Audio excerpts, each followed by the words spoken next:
New Panvel sector 5 मध्ये 26 जानेवारी मोठ्या उत्साहात आणि जल्लोषात साजरा करण्यात आला। भारताचा 76वा प्रजासत्ताक दिन मोठ्या उत्साहात आणि जल्लोषात एकतेच्या भावनेने सेक्टर 5 मधील रहिवासी यांनी आयोजित करण्यात आला होता। त्या कार्यक्रमात भारतीय संविधानाचा आत्मा आणि सर्वसमावेशकतेचा संदेश अधोरेखित करण्यात आला।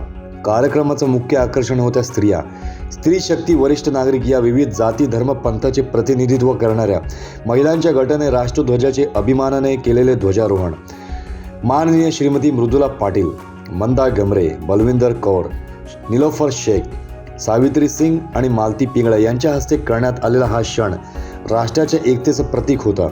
समानतेचं तसेच विविधतेतील एकतेचं संविधानिक मूल्य अधोरेखित करणारा होता।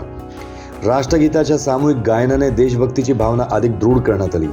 यावेळी मोठ्या संख्येने रहिवासी उपस्थित होते आणि त्यांनी देशाच्या आदर्शाचा सन्मान केला। कार्यक्रमाचा समारोप अल्पोपहाराने आणि संविधानातील मूल्ये जपण्याचा तसेच वाढवण्याचा संकल्प करून साजरा करण्यात आला। युगप्रभात न्यूज मध्ये आपलं पुन्हा एकदा स्वागत। भेटूयात उद्या ठळक घडामोडींसोबत। लेटेस्ट न्यूज अपडेटसाठी आमचं चॅनल युगप्रभात न्यूज आजच लाईक, सबस्क्राईब करा। तसेच बातम्या व जाहिरातींसाठी संपर्क करा